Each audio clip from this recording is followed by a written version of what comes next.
All right, welcome to the Citadel GrayLine. My name is Kyle Weaver. I played football for the Citadel from 2012 to 2016-17 season. Was part of 2 SoCon championships, played offensive guard, left guard. I'm here with Jeff Hartsell, who is the Citadel beats writer and does a great job covering Citadel sports. We're excited to be back. We're excited to talk some Citadel football. We have 2 rings here, which I got during my playing time. We're going to talk to Lester Smith during this show today, and he was part of the 92 team, one of the guys that kind of made that team so great. Right, All-America safety. Right, for the Bulldogs. SoCon Defensive Player of the Year. Mm-hmm. So one of those guys who was just one of the century type players for the Citadel. That's for sure. Very, very rare that Citadel gets the Defensive Player of the Year award. Yeah. One of the all-time greats, went on to play in the Canadian Football League, and I'll be interested to find out what he's been up to since then. That's right. Well, we'll figure all that out. But first, we're going to talk a little bit about the Western Carolina week, what we can learn from that, how the Dogs struggled but played well, but made some mistakes and some turnovers that cost them the game, as well as the Furman week and how we can kind of ruin their season, which has in the past has been a trend of either them ruining our season or we ruining theirs. So there's a lot on the line for the Dogs this week, even though there's no playoff or postseason implications. So we're excited to talk Citadel sports. We'll be right back, and thanks for joining us today.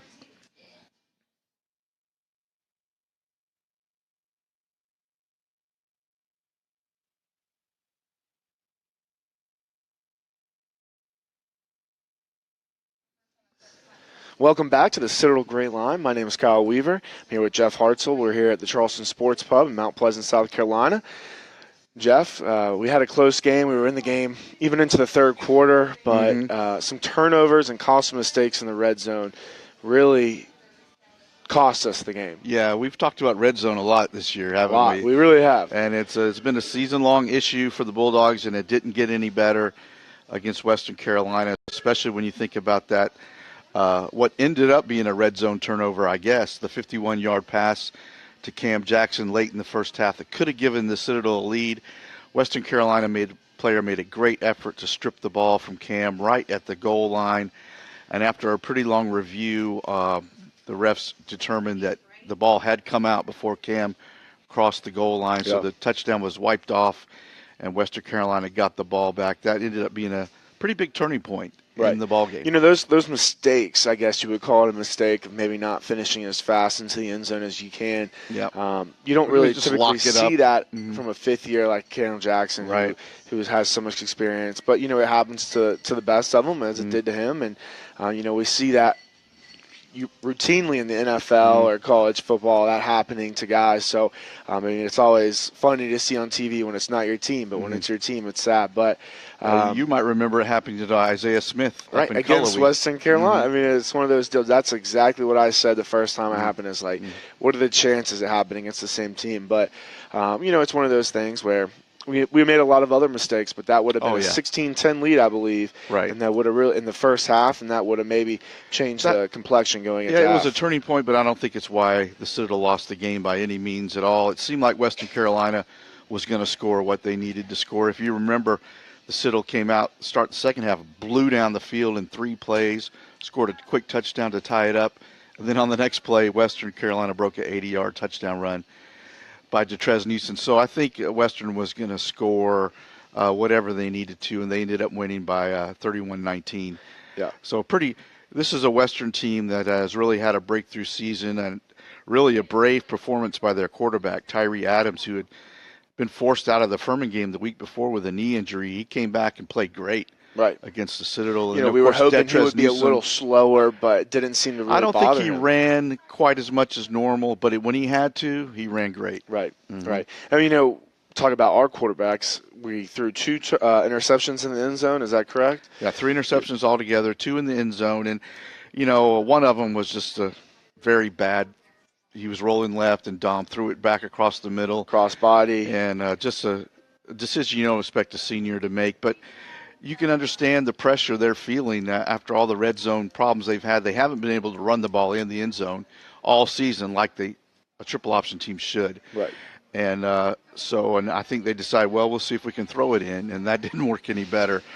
So that was about as down as I've seen the guys after a game in a long, long time. Right. So it'll be interesting to see if they can pull it back Right. together. We talked so much last week about they want to finish strong. This team does. I mean, it would mean a lot going into the off season to finish strong in these games, and to be in the game in the third quarter, to have such a strong drive to start the second half. It's one of those deals where those guys thought they were in the game and they had control. They felt like after that drive in the second half, they knew they had made some mistakes early in the game, and they felt like they were in position to win the game if they played ball. Unfortunately, it didn't happen that way. I mean, I know those guys are working hard, but it just stinks that they're making these small mistakes that just keep killing us. 5 turnovers in the game, and their first play in the red zone in the first half, they get to the 20-yard line, and there's a botch snap and a turnover. Right. Their last play in the red zone of the game is an interception thrown in the end zone. So it kind of reminds me of like when we played Chattanooga and we lost to Chattanooga, so that would be my junior year. They start off the game with big plays. Big plays have kind of been our defense's enemy for forever. Rarely does a team march down the field on us. Our defense is really good at that, but unfortunately, the big plays, overall our defense has played great and does a great job, but that seems to be in the games that we struggle, the big plays, the really fast receivers who, have that breakaway speed, and that seems to be our issue. Yeah, and for our it was defense. one of those games where every time the Citadel made a mistake or did something positive, Western Carolina responded. Right. And if they could have held them on that possession after they tied the score, maybe the game turns out different. But 5 turnovers, and the Citadel defense still held Western under its scoring average Isn't that for great? the year. So that's not a bad effort. Right. And hey, those turnovers, you're in the middle of resting, you don't get your full recovery, those things all play into those big plays as well. So, it's one of those things where the offseason will be huge. They're going to have to, put into the red zone work, which I know they are already, but they're just going to have to put in some more. They have to get those freshmen bigger and stronger so they can get movement in the red zone when they're in goal line defense and all that. So have to do some serious self-scouting and maybe look around and see what other teams are doing in the red zone that have had a little more success, other option teams. But, yeah, they need to take a big look at that. And like you say, part of it will just be getting better and bigger and stronger on the offensive line. Right.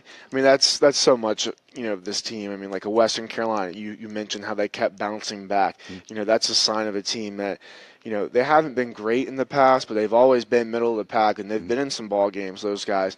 They've been in some ball games close and tight, and, it kind of showed in those games. But, it's a sad way for the seniors to go out.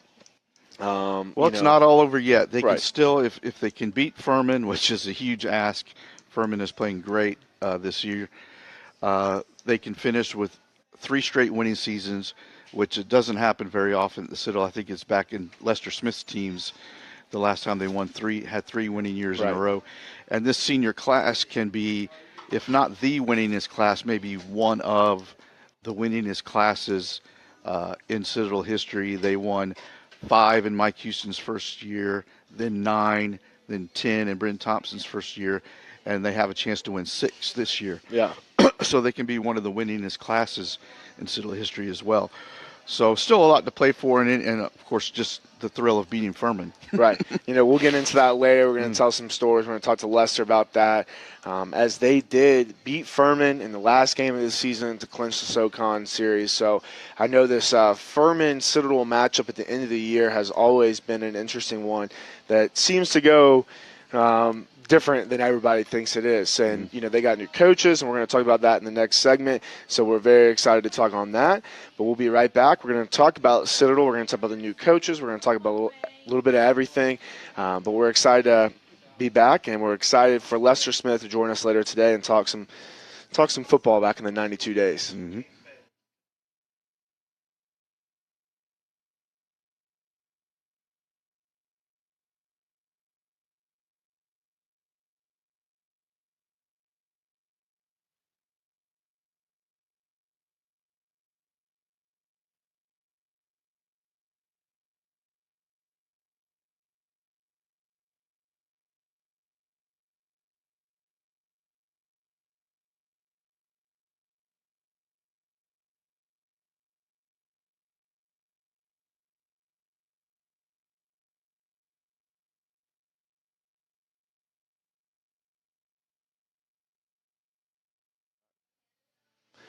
Welcome back to the Citadel GrayLine. My name is Kyle Weaver. I'm here with Jeff Hartsell. We're here at the Charleston Sports Pub. I want to take a quick moment to thank our sponsors. We want to thank Charleston Sports Pub for having us out today. We also want to thank, the Hampton Inn and Suites by the Charleston Airport. It opened in April of 2017. It's a beautiful property. They've been very gracious to us, and we're excited to be a part of that. If you're ever in the Charleston area, please hit them up. Their phone number is 843-990-5100. That's a Hampton Inn and Suites. It's a great property, so please view that. We're going to talk Furman football right now. They're sitting at number 2 in the SoCon. Played well. They lost to Wofford In the first game of the season. First game of the week. So one of those teams that since then has been on fire. Maybe has passed Wofford as the best team in the SoCon, but they need Wofford to stumble a little bit, and they need to take care of business. So, Well, actually, if they both win out, they'll share the championship. but the face-to-face. Wofford plays VMI this weekend. Furman has 2 conference games left, Citadel and Sanford. If they win out, they'll have 1 loss each. But Wofford will win the automatic bid to the playoffs, but they'll share the championship.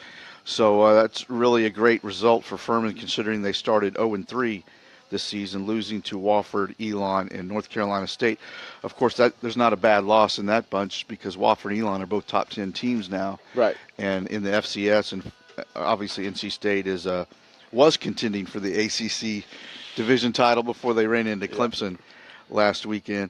Clay Hendricks has done a great job. Of course, he's a former Furman offensive lineman himself. Right. And he's assembled a great staff, including Chad Staggs, who Citadel fans know well from his days at Charleston Southern. Chad always did a great job stopping the Citadel's offense, so that doesn't bode well for the weekend either. Right. But Furman has had a great season, 6 wins in a row. They were off last week for a bye week. Which doesn't help. No, that's also a card in their favor. And what really strikes me about Furman is they're running a kind of an Air Force style triple option. They have 2 fullbacks that are really having great seasons. One of them is 6 feet, 244 pounds. Wow. Keelan Dirks, he brings a load.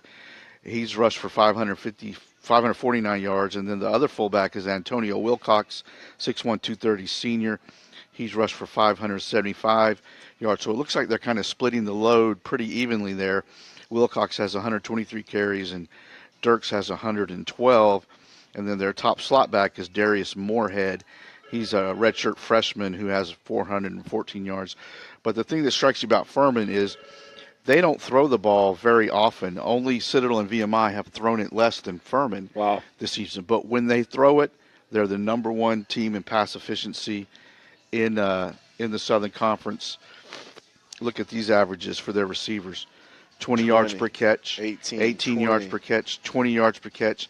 Andy Schubert, 6'5" tight end, has 7 touchdown catches this year. So you know where they're going. Yeah, he's the red zone guy, obviously. And P.J. Blazkowski is the senior quarterback who's really made a seamless transition into running the option. Wow. You know, that's one of those things when you hear teams like that who don't throw often, but when they do have the big plays, talk about eye discipline for our defense. You know, those guys got to be looking at the right things. I know that's what the coaches will be preaching all week at practice. It's like when you play against a triple, you got to have your eyes in the right spots. When this one time you don't do your responsibility because you look at somebody else who's going to mislead you this way, they're going to hit you for a 20-yard pass. So, you know, and those big plays add up really fast. So that's exactly where you want to be as a triple option offense, is at the top of the league in rushing offense, and then at the top of the league in passing efficiency. Right. Not necessarily yardage or you can't expect that, just efficiency. Right.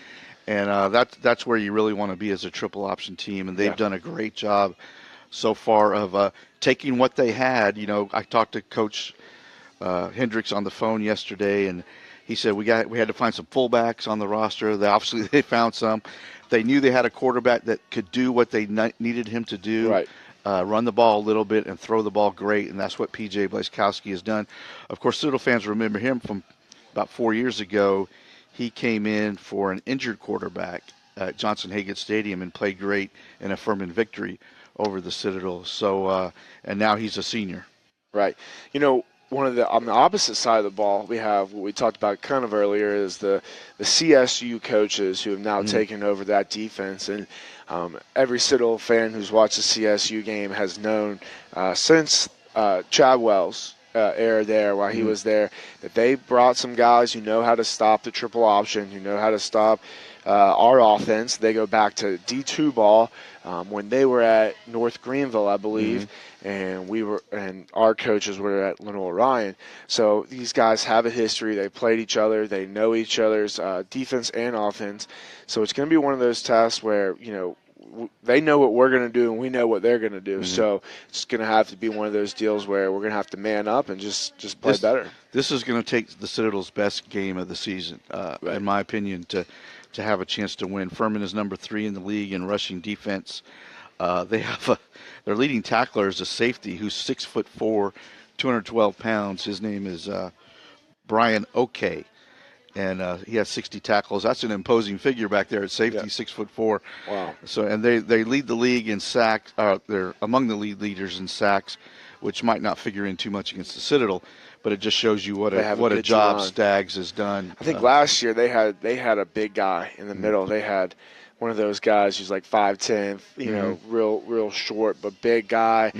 Played well. We had some success against him, but that was with a lot of veteran guys. So, both them and Wofford had some big boys last year who were pretty young, and they're only going to get better. So, and Furman fans are just spoiling to beat the Citadel. They feel like the Citadel took advantage of a fallow period in Furman football to win their 2 championships, and because Furman has been down for quite a while now compared to their expectations and traditions that they've established at Furman, and so their fans are really excited to see Furman football back on the rise. So let's talk about the effect that them having a bye week before playing Citadel will have.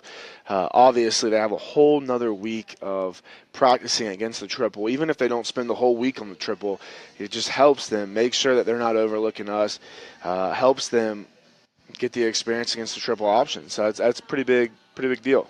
Yeah, I think so. They don't have to rush it into 2 or 3 days of getting ready. Of course, they already played Wofford. That was the first game of the season, but they held Wofford to 24 points, which is a pretty fair defensive performance against the Terriers. So, I think it definitely plays in their favor. And the Citadel, coming off such a tough loss, and like I said, I haven't seen the guys that low after a game in quite a while.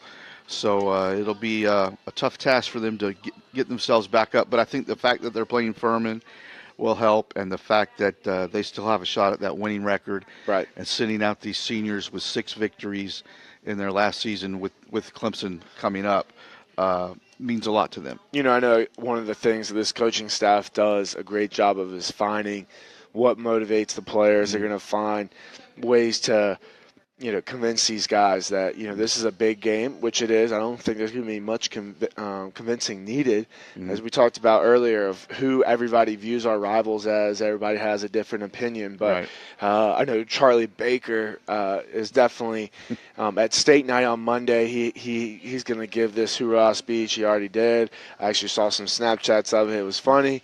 So, these guys know what it means to some of these alumni. Furman will always be the Citadel's rival. Wofford might come and go, or some other team might emerge as a rival. But Furman and VMI will always be Citadel rivals and always have a special spot. And it's good to see the game back toward the end of the season. Not the final game, but it's back toward the end of the season where it might mean a little bit more.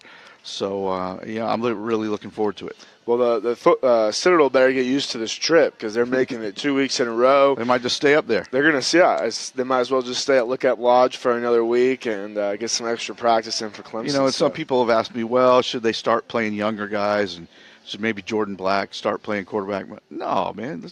You got to try to win this game. They're already playing younger guys, first of all. And, Dom Allen deserves to play. All those guys, they deserve to play. They deserve to go out the right way. And they need to enjoy every moment they have because, like me, man, it's gone. This time next year they'll be working those jobs and missing this. So, and Dom Allen and Cam Jackson have meant so much to Citadel football and the fellow seniors and your senior class from last year.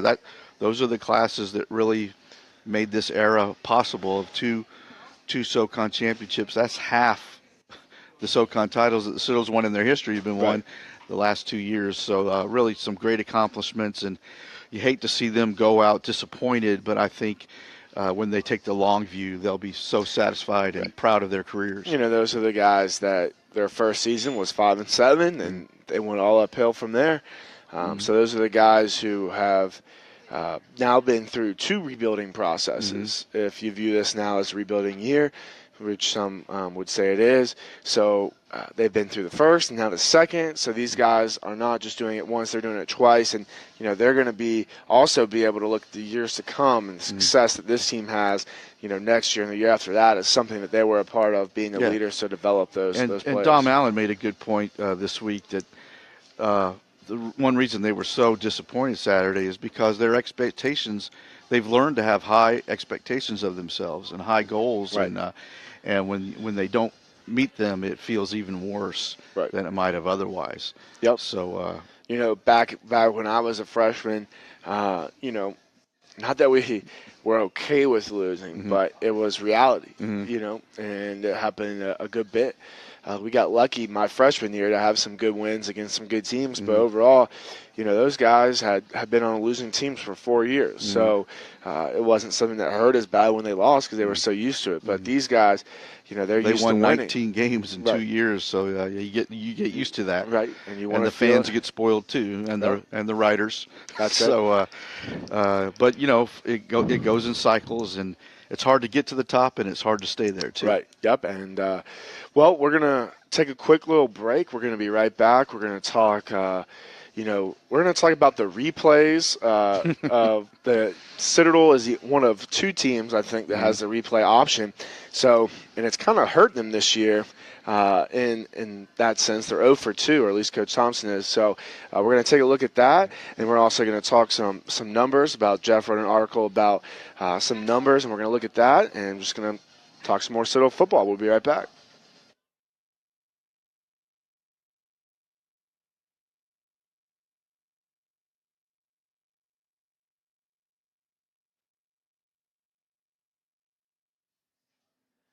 Welcome back to the Citadel GrayLine. My name is Kyle Weaver. I'm here with Jeff Hartsell from the Post and Courier.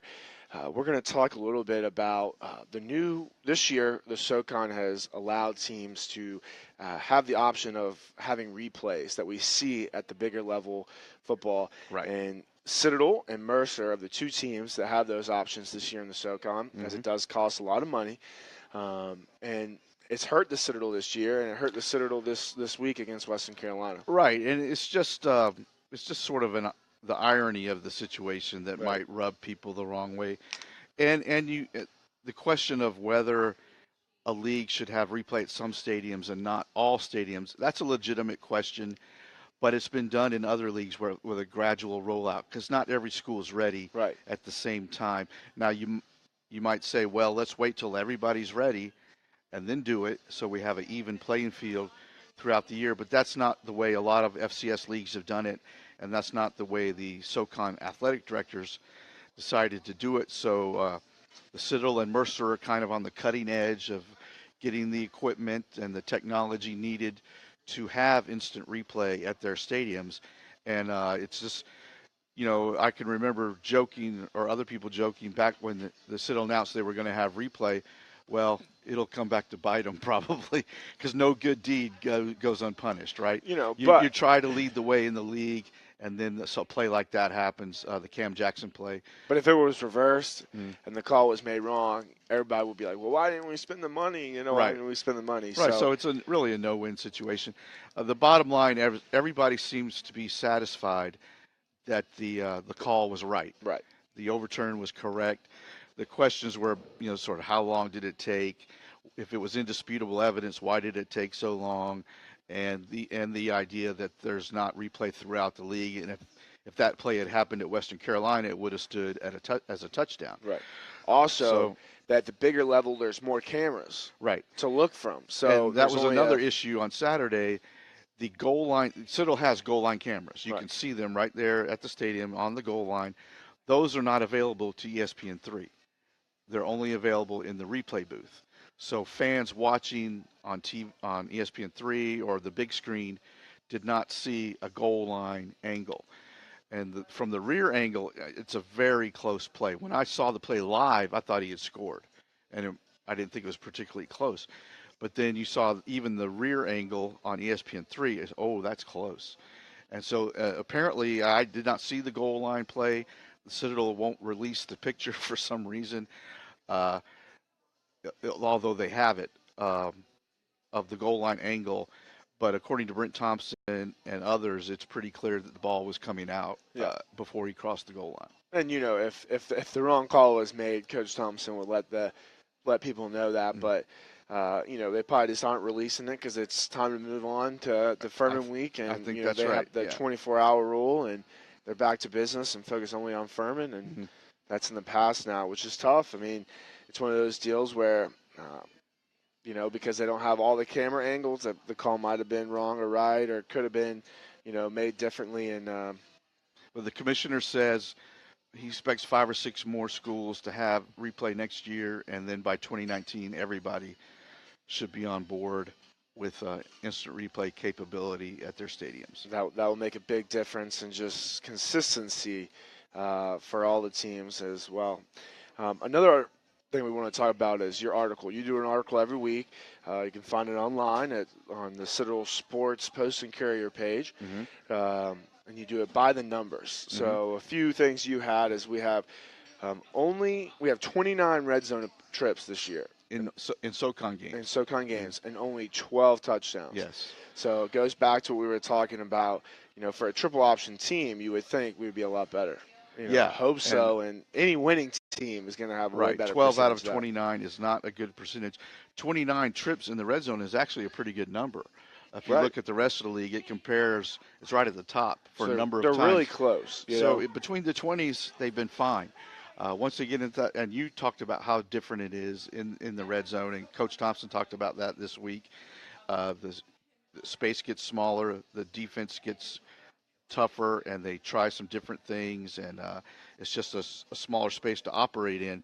So but 12 out of 29 is not a good number. They have in league play this year, they have 5 turnovers in the red zone. The entire rest of the league, Kyle, has 8. Wow. And the Citadel has 5. So that's a crazy third, number. 1/3 of that's a crazy number, and it really shows why they've struggled to score so much. Other issues have been penalties in the red zone, and but what's exciting about that is, if you're going to try to find the positive, is it's kind of like our first year at Coach Houston. We lost a lot of really close games, and you're like, we were 5-7. That's a losing season, but we were so close to winning so many games. And even though the scores might not have been so close here, you talk about just fix the red zone. Instead of 12 TDs, get to 22 now, or 20. Now you're really those games become a lot closer. Then you don't have or be able to kick a field goal. Right, exactly. So there's a lot of areas that are relatively easy fixes.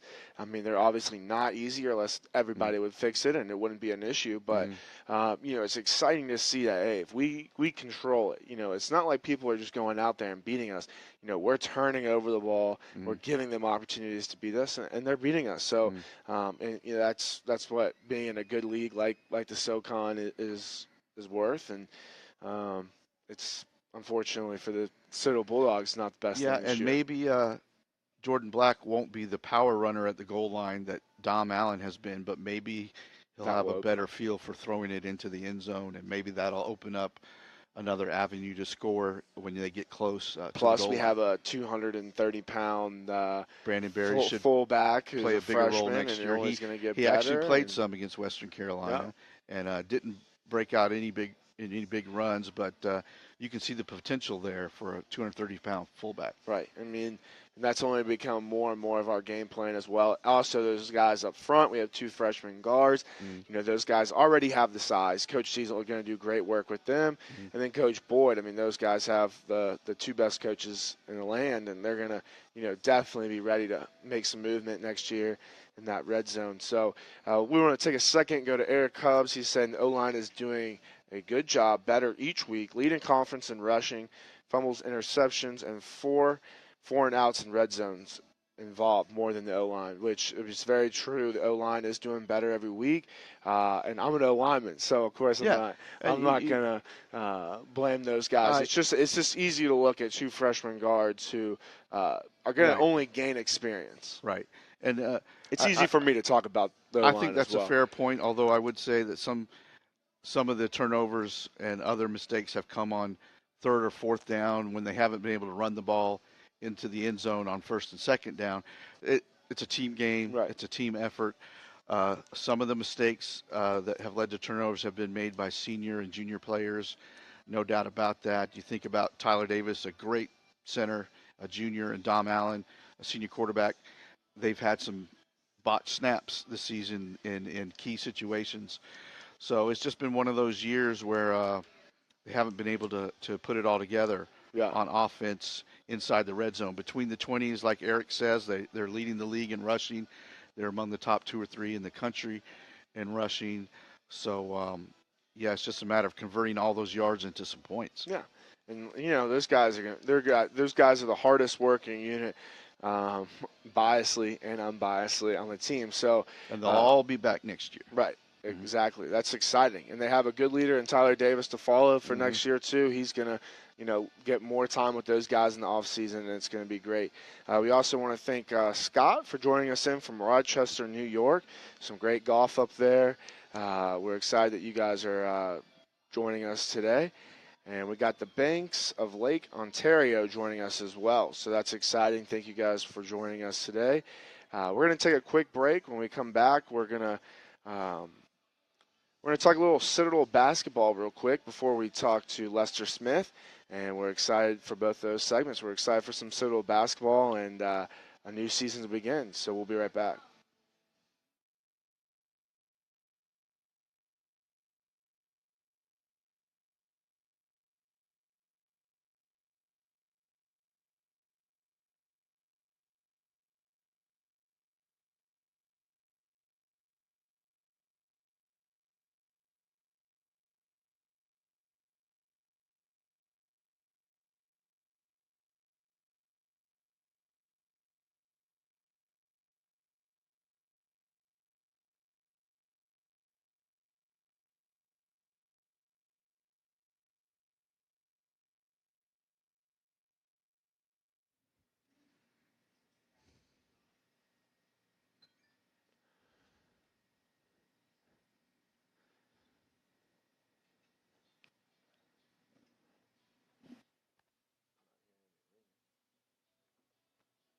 Hello? Hey, Lester? Yeah, speaking. This is Jeff Hartsell and Kyle Weaver from Citadel GrayLine. How are you? Good. How you doing? Good. You ready to talk for a sec? I am. Super. Awesome. Well, thank you for joining us. We appreciate you finding the time for us. We're excited to talk to somebody who's been a part of some great Citadel memories. So we'll just start off by talking about that 92 team winning some SoCon championships and you being a big part of that. Since that, what is special about being part of a team like that who is part of only 4 SoCon championship teams? You know what? It was when I look back, just hanging out with Jack and the guys over the last at homecoming. It was just cool how we were pretty much a family. It was really cool being part of that and winning that SoCon at the time. And to see the guys playing now and winning SoCon back to back, it's just it makes it even more special. Lester, the Citadel's playing Furman this week. What did the Furman game mean to you guys back in those days? Probably indescribable, especially that last year where it took us over the top and, we won the Southern Conference. So, that is the rivalry. We always want to beat Furman. Are you excited to see that at the end of the season again? Oh, definitely. That's how it should be, huh? Yes, no doubt. Now, when you were playing, didn't Furman spoil the Citadel's season at the end a couple of times before you? Oh, yeah. Tell us about that. Before, we were able to win the Southern Conference that year, We go down there, they come up here. It didn't matter, They were Furman, and it was just beating them to actually win the Southern Conference. It was bittersweet. Lester, are you still close with a lot of guys from the team? You mentioned coming to homecoming last week. Yeah, you know what? I'm still very tight with Jack, and I talked to a lot of the guys. Unfortunately, I'm in Michigan, so I don't get down a lot. So, but yeah, I still keep in touch with a lot of guys and see how they keep track of how they're doing and everything like that. Now, when you left the Citadel, you were drafted by the NFL and played in the CFL. Is that right? Actually, I didn't get drafted by the NFL. Oh, okay. Actually, when I finished, I actually coached down in Charleston for a semester, and then ended up going to Canada and playing there for 8 years. And you had a great career up there, all CFL, I guess, and Yeah, won a couple of, won actually 3 Grey Cups, won back-to-back with Toronto. Actually won 3 in a row, one with Baltimore, then back-to-back in Toronto. What was life like in Canada, and how is the CFL different from American football? Life in Canada was it was pretty fun. You're doing something you love to do, and CFL to me is like college football. You play it. You're not making a lot of money. You're not getting rich, but you're doing something you love to do, and you're doing it, for the passionate reasons that you played all your life for. So, living in Canada was cool. You got to see some places that probably never would have saw before if I hadn't been playing. And, just from a football perspective, it's a little different. It's like playing fast break basketball on the football field. The 20-second play clock is huge. You had the 20-yard end zones. So, you're on the 10-yard line, you can still run a go route. And tell us about your life now. What do you do in Michigan, and tell us about your family. I am married. My wife Tiffany and I both work for Ford Motor Company, and my daughter Morgan is 8, and she is a competitive cheerleader and soccer player. Super. So you're a soccer dad. Yeah, soccer/cheer. How do you like that? It's cool. It's amazing watching the girls. They get so excited, and in turn, I get excited. So it's kind of rough on the soccer end, being, athletic, and watching, but, not wanting to jump out there and show her, but you got to do what you got to do. There you go. So let's talk. During your time, you hold the record for the most games played at the Citadel, which is something that stands out to me. So what did it take as far as toughness and mentality to be the guy who's played in the most games in Citadel history? That actually came easy to me. Just growing up, I was always the smallest, on the block. So if I wanted to play, I had to play with the big guys. So, I couldn't go home crying because I couldn't play anymore. So, just being out there every day. And to me, that was the fun of it. I always made practice fun, or tried to anyway, and the more fun you had in practice, the easier games were. Now, as a safety, I imagine that you had to try to tackle Everett Sands a few times in practice. How did that go? That wasn't, some of the funnest memories. Everett was, he was a great fullback. He ran the ball hard. So, those weren't pleasant memories. And let Jack tell it, he would basically run me over. But, that's neither here nor there, because I don't think Coach Taft would let me and Jack go against each other. Oh, he wouldn't, huh? No. Yeah. He was protecting Jack. Oh, I thought he might be protecting you. Didn't they call Jack No Pitch Douglas? On several occasions. But those were great teams, and really kind of a golden era of Citadel football. What does that mean to you now to have been on those teams? It's funny, we were talking about that during homecoming. You don't really think about it while it's going on. And, 25 years later, you look back and it's like, wow, we did that. It's actually pretty special, especially at a place like the Citadel, where we're not, the big money games and this, that, and the other. But, it's a small school. Everybody knows everybody, and it just means the world. Do you like to follow the Bulldogs now, and especially Oh, the last most couple of definitely. years? As I'm sitting here looking at my schedule on my file cabinet, so yeah, I follow every week. That's awesome. And does this team remind you in any way? Maybe not this year's team, but the last couple remind you in any way of the teams you played on? They really did. They were just tenacious. They never quit. Um, and just the way. I think some of it's just the Citadel and what we do there as a whole. Mm-hmm. And just we're fortunate to have some really talented kids come along, and they made the most of it. All right. Awesome. Well, thank you for your time. We'll let you get back to work. Appreciate you joining Not a us, problem. and appreciate what you did for Citadel football. Thank you. Great to talk to you, Lester. Thanks. All right. Bye-bye. Bye-bye. Wow, that was cool. Talk to somebody who has been a part and played with some of the best players in Citadel history. Yeah, Jack Douglas, Everett Sands, and Lester Smith are really a trio of some of the best players ever at the Citadel, and they were all on that 1992 team with Charlie Taff. So special times back then. It would be interesting to look back at our time period and be like, who are our versions of those guys? Yeah. It might not be, so out there as far as like Jack Douglas, and it might not be these three guys, but it's exciting to see how that plays out. I think Tyler Renew is one of those guys. Maybe Dom Allen and Cam and Cully Williams.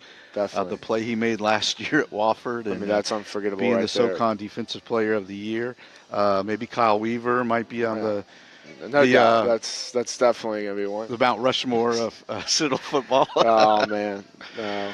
But, that's great to talk to somebody like him who has done so many great things in the football world and been a part of some teams. He back-to-back seems to be a theme for him. He won 3 back-to-back in Canada and 2 back-to-back in Charleston. So pretty cool. But when we get back, we're going to talk some Citadel basketball. I know we said we would talk that last segment, but it was time to call him. So we're going to be right back. We'll talk some Citadel basketball, and then we'll be on our way. Thanks for joining us.